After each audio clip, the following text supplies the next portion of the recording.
So, welcome back to another episode of Fate Apocrypha. So, in the previous episode, the teams got shuffled up quite a bit. So, we now only have, I believe, 4 masters in the entire war, Greater Holy Grail War.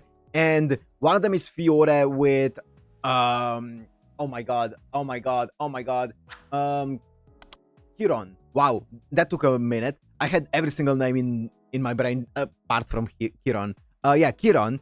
And then we have Sieg with, Siegfried kind of in him, and also Astolfo as a servant. So those are the two on the black side, I think. And then on the red side, there's Sishigo with Mordred. And then there is Shiro with just a bunch of them. Like I think 5 servants or something. So let's go into what you guys clarified, as always, in the comments. So I appreciate you guys, clarifying all of the things that either were left out or that I was either confused on or that I missed. So first of all, there is the mana thing, right? Let me actually open the comment section because I saw some conflicting comments surrounding the mana. Yes. So I saw a comment saying that basically the Greater Holy Grail is the thing that is allowing him to have like infinite mana, basically to supply it to the other servants. I also saw a comment saying that he's just a servant who has a lot of mana. That's why he's able to sustain them. It's not that deep. Which I guess that both make sense. Kinda. I don't know.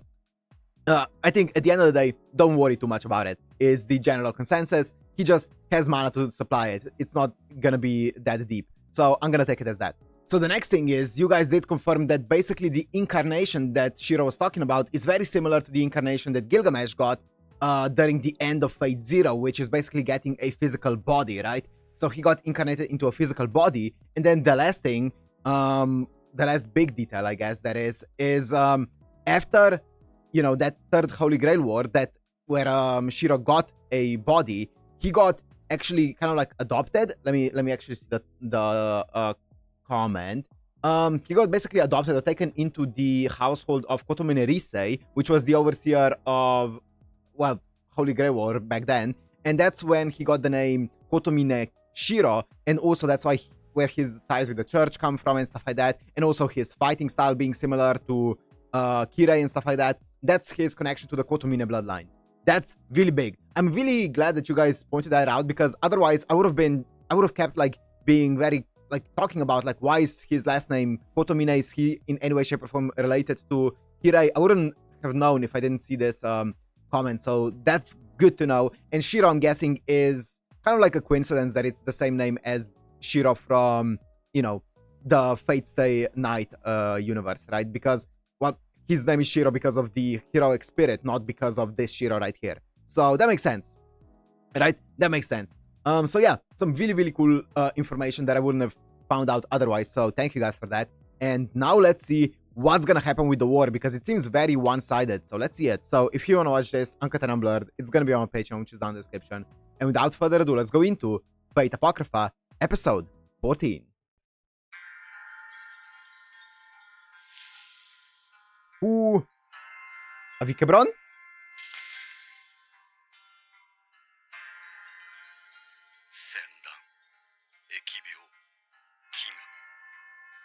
の光はあまねく届いている。The light of God. 人は、世界はどうしてこうも醜いのだろうか。いつの日か、この世界を救わねばならない。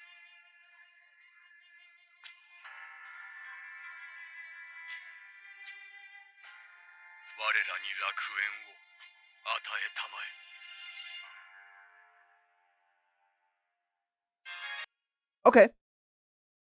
Okay, nice and no spoilers in the opening. 奴ら離れていくぜ。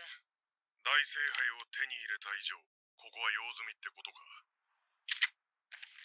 さて、どうするかね。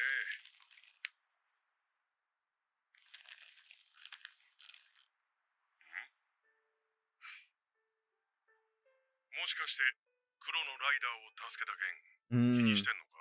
悪いかよ。あそこで殺しておくべきだったのは分かってんだ。それがお前の望みだったんだろ。そんな大層なもんじゃねえよ。ただあのクソマスターにムカついただけだ。ならそれでいいじゃねえか。俺たちはみんな自分の手前勝手な願望を満たすために聖杯戦争をやってんだから。 It seems interesting that it seems like basically this war right now is separated on like 4 different fronts, or I guess there's like 4 people basically battling against each other, or 4 sides. It's one of them is obviously the black faction here that we see with Sieg and also Fiore, right? Those two together. And then the other side would be the red faction, which is Shiro. And then I feel like Shishigo and Mordred are like on their own. And then there's also what's her name? Jack the Ripper, who's also on her own. It seems like there's 4 different sides.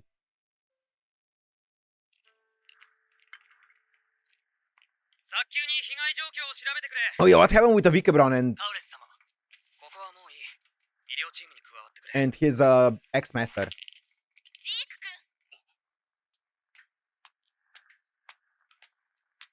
ルーラ、無事だったのか。無事だったのかではありません。話があります。なんだ。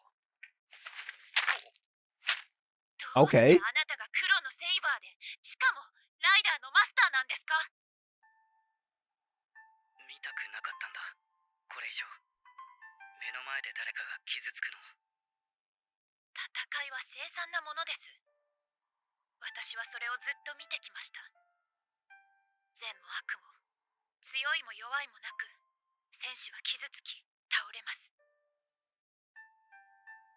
だけど自分で決めたことだ。正しいことをしたと思っている。こうなった以上、私はあなたを聖杯大戦の参加者とみなします。それでいいのですね。Man. Getting cabedoned by a blonde character voiced by Sakamoto Maya まさか。 happened twice in the past month, man. 大聖杯は赤の陣営の手に落ちました。くそ、こんなことになるとは。済んだことは仕方ありません。アーチャー、キャスターの狙いは？彼の宝具の炉心の確保です。炉心、キャスのゴーレムの動力源か。当初アビケブロンはゴルド殿を炉心にする予定でした。 Oh! Oh! なんだと。 Oh! Oh 炉心 no! となる魔術師は誰でも良いというわけではありません。上質な魔術回路を持ち、ゴーレム作成者との精神性、相性に優れていなければ。 And he had that? な Wow. るほど。自分にとって最も相性の良い魔術師。それは？ええ、己のマスターです。 Oh! That's why he wanted to keep his master safe, or what? 君が炉心だということくらい、この時点で理解してくれても良さそう。 Whoa! 僕マスターだ。あなたの Not anymore. 今は違う。今の僕は赤のサーバント。君の敵だ。裏切ったですか？ Yeah, 少 actually. し違うな。 Actually, yes. 僕はもともと聖杯に興味などない。どうして先生？僕は先生を尊敬しています。 That's kinda しています。 rough. どうして？君が僕に向けてくれた感情は実に心地よかった。けれど僕は人間嫌いで遠征的だ。人と目を合わすことすら億劫だからこの仮面をかぶっている。 Also, it looks cool. そんな僕が君を切り捨てる算段を整えないとなぜ信じられたのだ。嫌だ。ゴーレムなんかになりたくない。僕はゴーレムを作りたいけど、ゴーレムになんかなりたくない。さようならロシェ。君は僕を恨む資格がある。母に生まれ知性を飲み命を満たす。武器を振るえば悪魔はされる。 That's kinda fucked. 人は己が頭蓋を砕き、義は己が血を正常 I へ。 actually liked Roshe. He was cool. 汝は土くれにして。先生は僕と同じで、煩わしい人の世界が嫌でたまらないはずなのに、汝はどうしてこの人は人間を作ろうとしているのだろう。変なの。 He's creating Adam. You know, I was just gonna say, do you see the resemblance between him and Victor Frankenstein?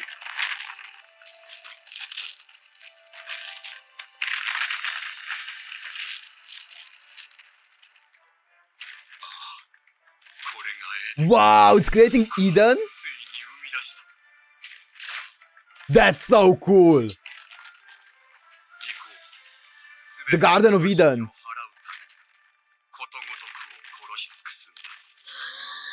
It's basically, wow, that's actually really cool.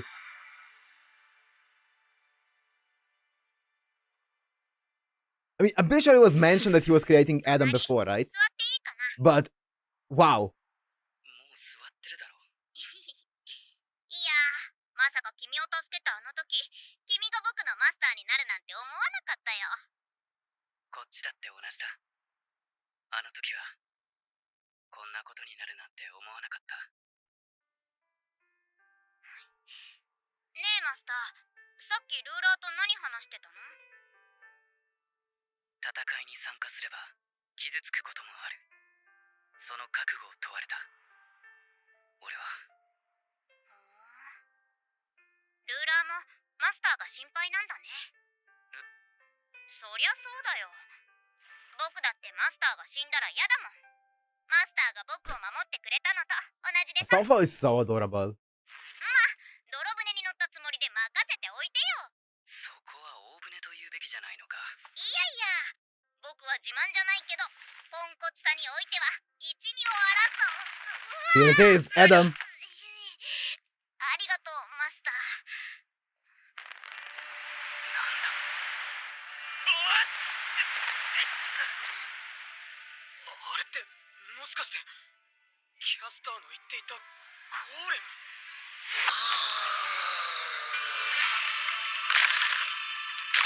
How strong is Adam? Let's see it. 体が。あいつホムンクルスを捕食しているのか。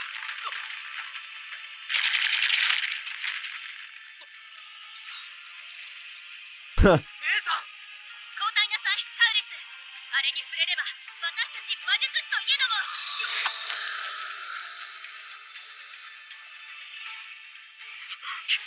待った待った。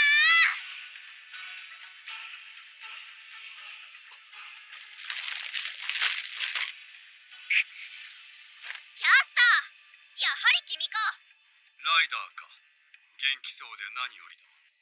いきなりなんてことすんだよ。僕はこの思考のホーム。 Supreme Noble Phantasm, Golem, Keter, Malkuth. Wow. バカか君は。そんなデクノボーで世界が救済できてたまるもんか。不損だな。理性が蒸発していると言われるだけのことはある。その通り。だから僕は君なんか怖くないぞ。 Astolfo. So optimistic, always. なるほど。 God. 君の存在もまたこの世界における呪いだな。 Ooh. Okay, Kiron. ああ、じゃあ。僕を狙うか。それもいいだろう。だが、そうだな。あなたを仕留めても、その宝具は止まるまい。ならば、なぜ僕を狙う？決まっているだろう。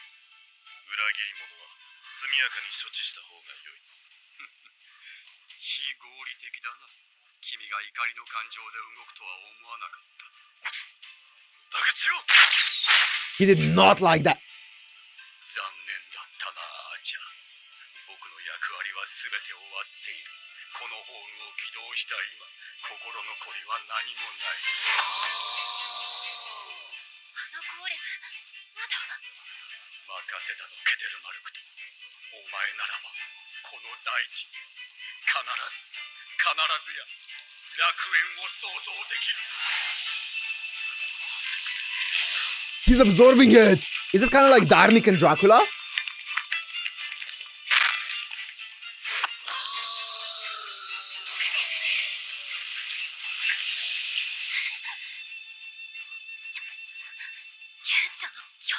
Primordial giant. Wow. I mean, I guess Adam would be classified as primordial.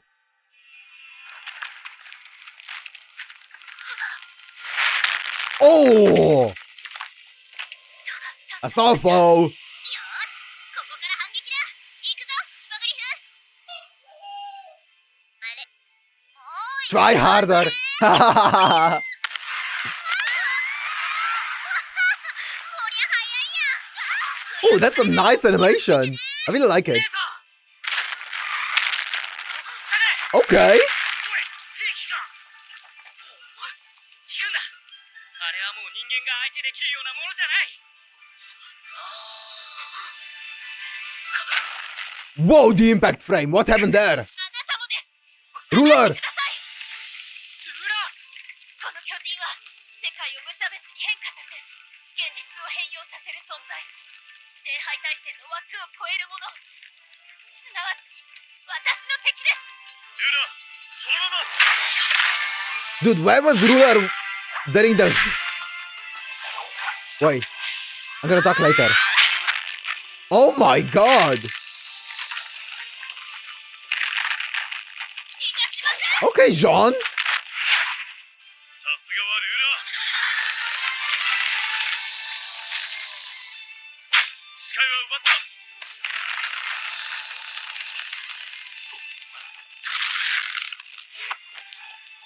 なんという魔力だ。古き伝承に曰く、原初の人間はただ存在するだけで周囲をエデンへ変貌させる。自立した That's sick. 結界か。 Autonomous reality marble? Yo, what a way to say it. That's sick. 楽園で血を流すものなど存在しない。すなわち、焼き傷など最初からなかったことになる。 That's cool. Oh, this OST is so good. このまま周囲が完全なエデンとなってしまえば、彼は不死身になります。 That's so cool.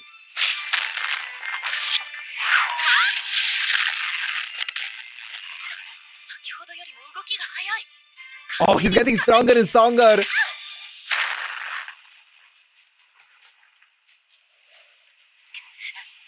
ダー、あなたの持つ宝具で仕留められるものはありますか？ No. ない。 No. そんなあっさりと。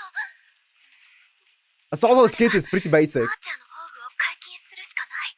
Oh. 指示を。あなたの宝具を解禁します。ただし、確実に仕留められると決まってから。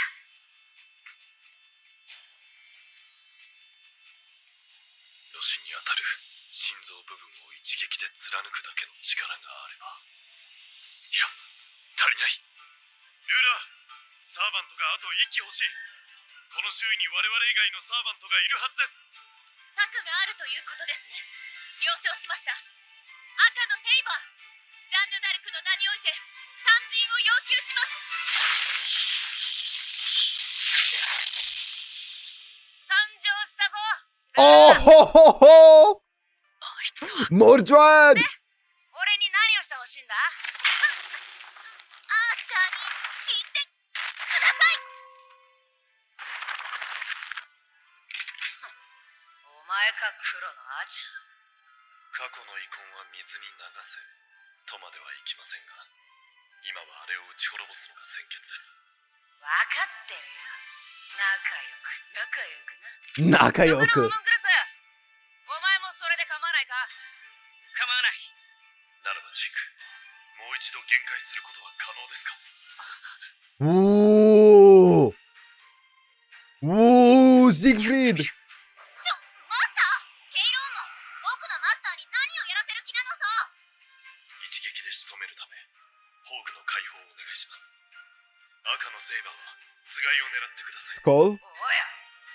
ジーク、あなたは心臓、 Oh. 足の裏が大地から離れた瞬間を狙ってください。外した場合は次の手はない。ありません。外せば、あのゴーレムは完成し、不死となるでしょう。了解だ。3人同時攻撃。失敗したら完全復活。マジで行くしかなさそうだな、こりゃ。あ、行くぞ。おっと、待ちな。レ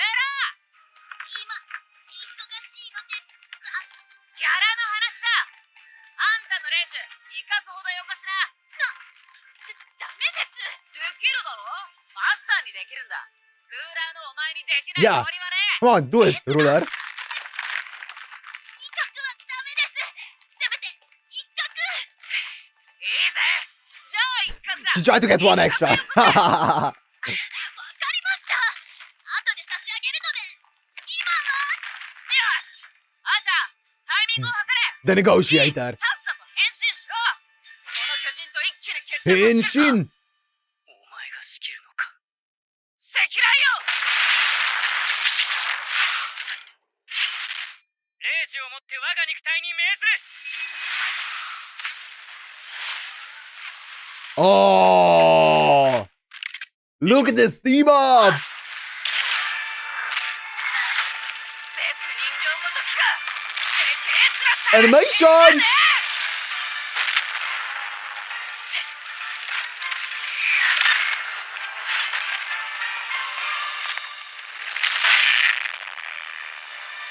世界を救う。すべての悲しみを僕が終わらせる。キャスター、世界をよみがえらせる。楽園の完成は近い。僕は人々をエデンへ回帰させる。時間が。どうする。どうする。焦るな。結露は開かれる。俺の力はお前の力。生きるためにその剣を振るえ。わかった。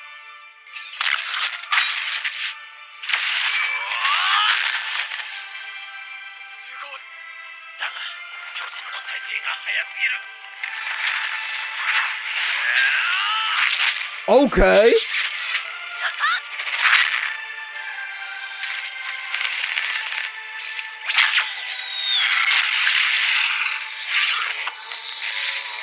Ha. バカな。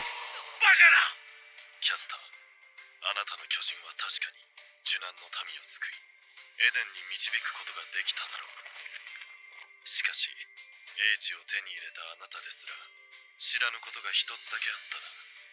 あの英雄は神など恐れない。トラックボール、アルガリア。 Oh, あとは任せたよ。 a Starfall. すまない、ライダー。命令に従うだけの猫だ。俺の前に立つなってんだよ。俺はたとえ傷ついても俺の願いをつかみ取ってみせる。これは俺の戦いだ。よく吠えた。クラレント。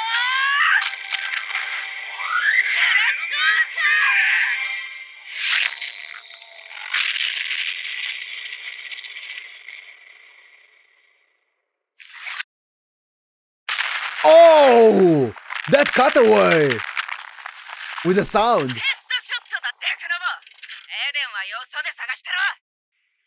やっりー。 He only has one more try then. Okay. 勝ったんだな。ジーク君。怪我はないですよね。俺は大丈夫だよ。男の子の大丈夫はあまり信用できませんから。 Jean, you good? Prayer of salvation. Jean is getting very attached to Sig, isn't she? What? After credit scene. Shishigo! My boy. おお、この前ぶりだな。 Since the battle. 意外に早くの再会に驚いています。まあ、そう言いなさんな。俺とあんたたちは敵じゃない。今のところです。 Yeah. ああ、今のところはな。 So I guess this means there's an alliance between them. Now, what is that gonna mean for the Holy Grail War? Because they're still, officially speaking, right? It seems like I think that Shishigo and Mordred are still part of the Red faction, right? Whereas Fiore and Kiron are still part of the Black faction. So, if I'm guessing that they're teaming up to take down Shiro together, right? And if they take down Shiro, and then let's say Shishigo defeats Fiore, and let's say somehow, let's say that they defeat Sieg, they would automatically not only win the Greater Holy Grail War, but also the Holy Grail War that were to come after it, because they would be the only ones alive, right? So the Holy Grail War would automatically be won by Shishigo and Mordred, if that were to happen. So, I guess we'll see. I don't want to speculate too much about it. I guess we'll see all of those things once it happens, right? I'm sure at some point we're gonna build up to the Holy Grail War, and we'll see what's gonna happen. So, and then the other stuff that I was thinking about. So, wait, that was a big thing that oh yeah. So the rulers, I find it interesting how much the ruler is interfering with like what should be happening, what shouldn't be happening. And then you look back to like Fate Zero, and you're like, yeah, I mean, and even Fate Stay Night, Gilgamesh just wants to basically, you know, kill the most of humanity, and there's no ruler to stop him, you know. It's interesting, like the difference between the rules of this war and the rules of the other wars that we've seen. Another thing is, wait, I was gonna say something really big as well, really important. Oh, come on. I need to remember it. Otherwise, there was a big thing about. Oh, I remembered. So Avicebron, why? Okay, I'm understanding his noble phantasm incorrectly, but couldn't he have just summoned the golem like where he did, and then just let it walk around in that area without attacking anyone before anyone even notices him, and create enough, like stall enough to actually become immortal and then attack? Wouldn't that have been way smarter?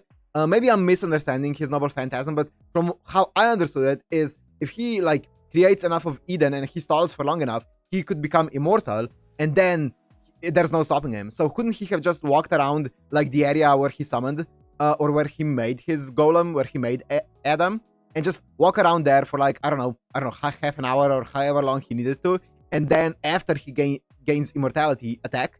Wouldn't that have been like the smart way to do it? Or nah, maybe not.